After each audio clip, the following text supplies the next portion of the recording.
Rock, 4-H agent for Lincoln County, and today we're talking about the 4-H Incubation and Embryology Project. But first, let's get started with the 4-H Pledge.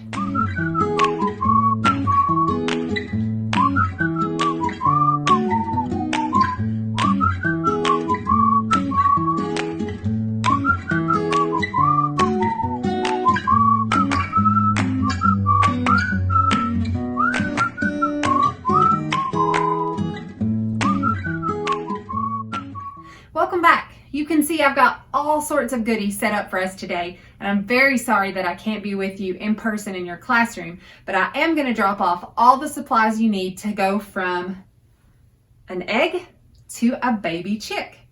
So let's go over a few things so that you're ready to go when our eggs get here.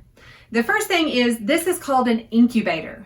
It's a pretty fancy word, but it's really just like an electric chicken. You may have seen chickens on a farm before. You may even have chickens at home. On the farm, hens, girl chickens, lay eggs, usually about one every day. So you can see I've got some eggs in here. Pretty cool, right? And in nature or on the farm, our hen sits on the eggs, and she does that to keep them warm. If we want to hatch baby chicks, our eggs need to be toasty warm at all times. Every so often, she'll also get up and she'll take her beak and she'll move the eggs around. She'll roll them around. And she does this so that they're toasty warm on all sides. If they just stayed one direction, maybe their bellies would be warm, but then their backs would be cold. So she moves them around and she keeps them warm. Well, I don't think your teacher would let us have a hen come and sit on eggs in your classroom for 3 weeks. So instead of an actual real live hen, we're going to use an incubator. Can you say incubator with me? 1, 2, incubator. Excellent job. The incubator does everything our hen does, but all it needs is electricity. So what we'll do is your teacher will plug it in. It'll make some fun sounds. And it's all digital, it's all electric, and you don't have to do anything. It's already set for the right time and how many days, and it'll even turn our eggs for us. So once our incubator is going, inside here there are some metal coils that are going to get really hot. And then there's a fan. You can probably hear the fan. And all it's doing is pushing that warm air down so it goes all over our incubator. Then once your eggs get here, we'll sit them, me or your teacher, we'll sit them in the incubator until we fill up all the spots. And then every 45 minutes, this gear is going to turn. And it's going to drag this and it's going to roll our eggs so that they're toasty warm on all sides. So the first thing we need to hatch baby chicks is heat. Our eggs need to be 99.5 degrees. 99.5 degrees. It's very important to remember. What temperature do our eggs need to be? 99.5. Excellent. And the other thing we need is to make sure our eggs don't dry out. So every day or so, your teacher is going to pour some water in this side. You don't even have to take the lid off of the incubator to pour the water in. It goes on this back side. There's a tube underneath it and it fills a reservoir that holds the water right here. Every so often, your teacher needs to add water, and then 3 days before they hatch, you're going to add as much water as you can and fill up the second part of this as well. Also, before they hatch, your teacher will take them off the turner, because if they hatch out on this and it moves, it can catch their foot and it can hurt your chicks. So you want to take them out. You want to move quickly so they don't get cold. And you're going to have this cardboard thing that goes inside of it. And it just gives your chicks traction so they're not sliding around on that smooth plastic.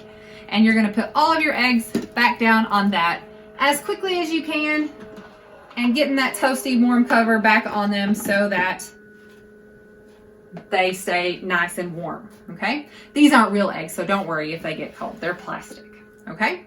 So we have our incubator. It keeps our eggs toasty warm, 99.5 degrees, and we add some water so that our eggs don't dry out. We don't put water on the eggs. We put water in there, and as it evaporates, it creates humidity, which is moisture in the air that keeps our eggs from drying out. We want extra humidity right before they hatch so that we can soften that shell up and make it even easier for our baby chicks to hatch out. Once your chicks hatch out, you're going to leave them in here for a couple days. Let them dry out a little bit. They're totally fine.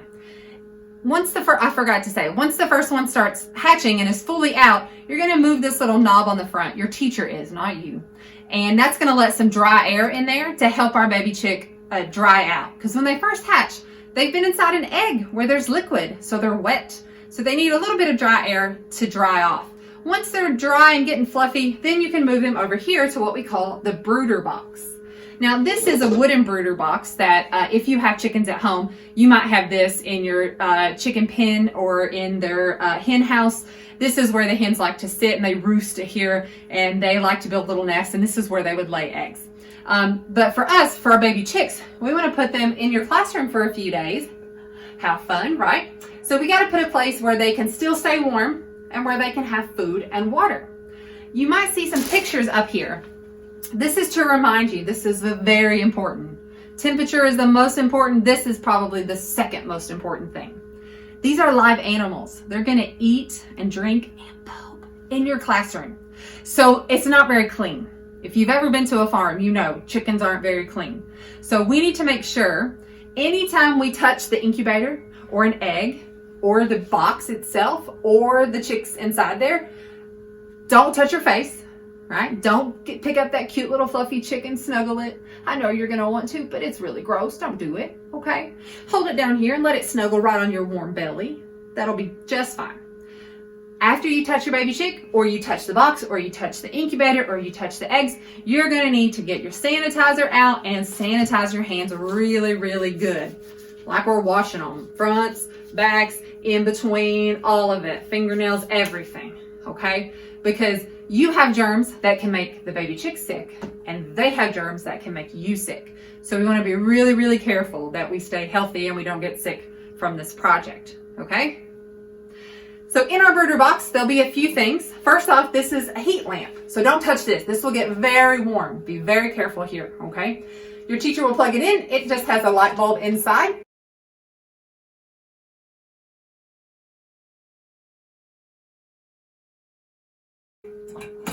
And that light bulb is going to heat up and it's going to make it toasty warm in here for our baby chicks. Then in the bottom, your teacher will have a bag, I'll bring them, that will have some wood chips. This just helps with the smell. It makes it smell much nicer, and it gives the chicks something to walk on so they're not slipping around on this plastic. Then you're going to add food.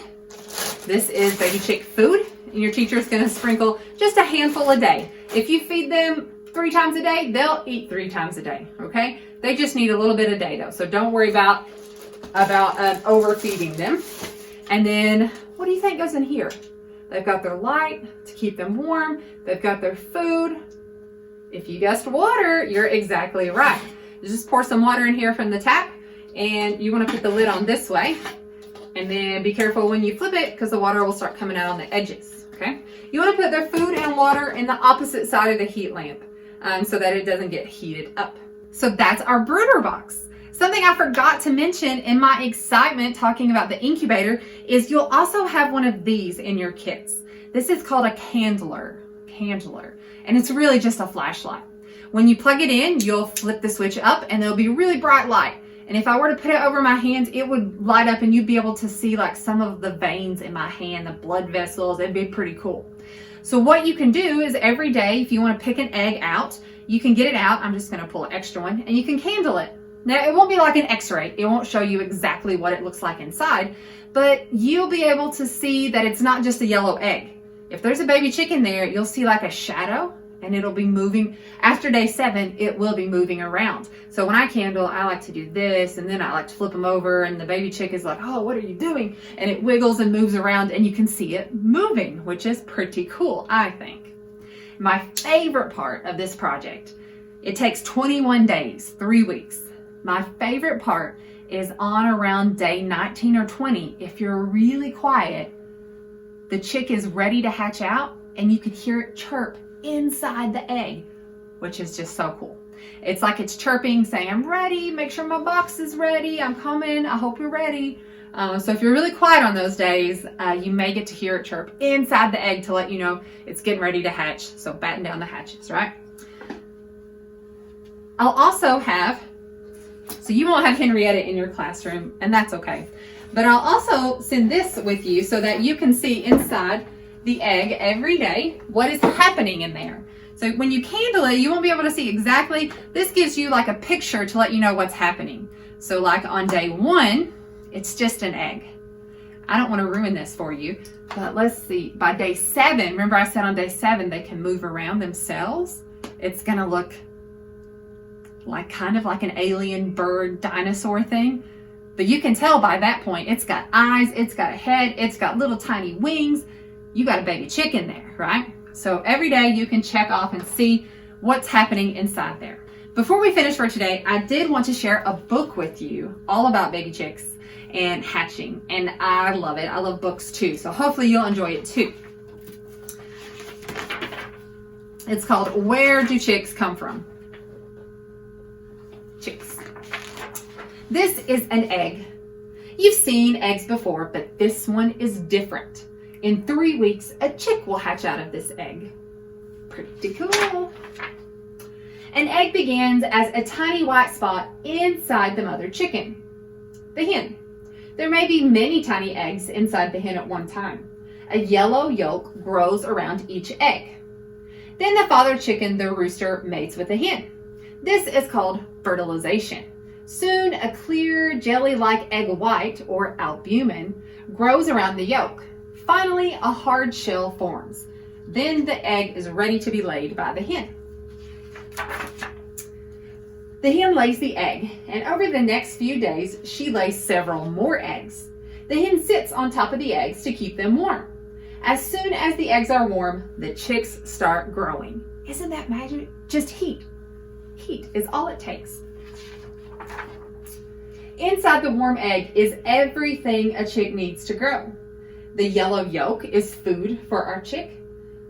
The egg white contains water and a little more food. At the big end of the egg, so you can see this is the small end and this is the bigger end. The big end is an air space. This is where the chick will take its first breath. Remember I said right before it hatches, you'll hear it chirping inside there? It's because it's breathing air from the air cell. And a thin white skin grows around the yolk and the albumin, and it holds the yolk in place. These little ropey strands, they hold the yolk right in the middle, and they also hold the embryo in the middle so it's not bouncing up against the sides. The egg you eat for breakfast could never grow into a chick because it was never fertilized. Otherwise, all parts inside the egg are the same. The hen has warmed her eggs for 3 days now. Inside, the chicks are growing. Day 3, it's like a letter C. You see that? And it has a tiny little eye. On day 3, the chick looks like the letter C with a dark spot in the middle. This dark spot is its heart. The heart pumps blood, and the blood carries water and food from the yolk to the growing chick. Day 5, the chick's head is now half as big as its body, and its eyes are very large. Its tail has begun to grow. Wings and legs are also forming. Briefly, the hen leaves the eggs to find some food and water for herself. She quickly returns to warm them again. By day 7, that's when it can move, remember? The chick is only 1 inch long. 1 inch. Or about as long as your big toe. Even so, it is already starting to look like a chicken. It has eyes, a stomach, brain, and toes. A beak has even started to grow, but it's very soft. And the chick's wings are folded across its chest. By day 10, the chick has used up more food from the yolk. The chick lays on its back inside the egg. Its wings, leg, and beak are fully grown in 10 days. Crazy. Sometimes the hen turns the eggs over. She likes to keep them warm on all sides. By day 11, the chick can open and close its beak. It wiggles and bends within the egg. Tiny bumps appear all over the chick's skin, and in a few days, feathers will start to grow from these little bumps. Day 14, the chick is tightly curled inside the egg. It turns to lie on its side. As the chick uses up more and more of the yolk, the waste bag expands. The chick has grown a special bump on the end of its beak. This is called the egg tooth. It's not really a tooth. It's just an extra hard part of a beak that will help it break out of that shell. The hen clucks softly and turns her eggs again. The chicks are learning to recognize the sound of their mother's clucking, her voice. The hen no longer leaves her eggs. For the next 7 days, she will not eat or drink again until after her eggs have hatched. On day 18, the chick has grown so big that it touches the inside of the shell on every side. Soft feathers called down feathers cover its head and body. The chick uses up the last of the yolk. The yolk will give the chick the energy it needs to hatch and then rest for a few days without eating. On day 20, the chick practices breathing. That's when you can hear it, maybe chirping inside. In one day, it will hatch. Inside the eggshell, the chick pecks a hole into the airspace at the end of the egg. It takes its first breath and goes, cheep, cheep, cheep, cheep, cheep. The next day, the chick pecks a tiny hole in the shell using its egg tooth. This is tough work for the chick. After making the hole, the chick sleeps for a few hours. It's a long process. It won't just peck a hole and be like, ta-da, I've hatched. It'll take several hours. When the chick wakes up, it pecks for hours and hours. It pecks a circle around the inside of the shell. You can see it starting here and coming all the way around. Next, it pushes hard against one side of the shell with its feet. Then it pushes hard against the other side with its neck and shoulders. Crack! The chick has hatched. The shell and the dried up waste sac fall away. The chick doesn't need its egg tooth anymore. In a few days, it'll go away. The chick is tired. It rests on its wobbly legs as the other chicks finish hatching. My favorite is when they hatch, sometimes they'll lay on top of the other eggs because it's warm and they're just tired. They're pretty cute. The hen fluffs her feathers and spreads her wings to cover and warm her new chicks. The babies snuggle close to their mother and sleep. As they rest, their down feathers dry and their legs and necks grow stronger. Hours later, the fluffy chick is the first to run out from beneath its mother's wings. The others soon follow. Together, the hen and her new chicks search for food in the barnyard. We don't have a barnyard. We'll have food in there with them. Hopefully, you've learned some things about how baby chicks hatch, and you're going to keep them toasty warm. What temperature? 99.5. Excellent. You're going to add a little bit of water every day so they don't dry out. And then you can candle them with the light and see if they're growing and developing. And then once they hatch out, you're going to put them in the brooder box for a few days. And after that, we have lots of farmers in Lincoln County who are going to love to adopt your baby chicks and take care of them out on the farm so they can scratch around with other hens and roosters like all chickens should. Good luck!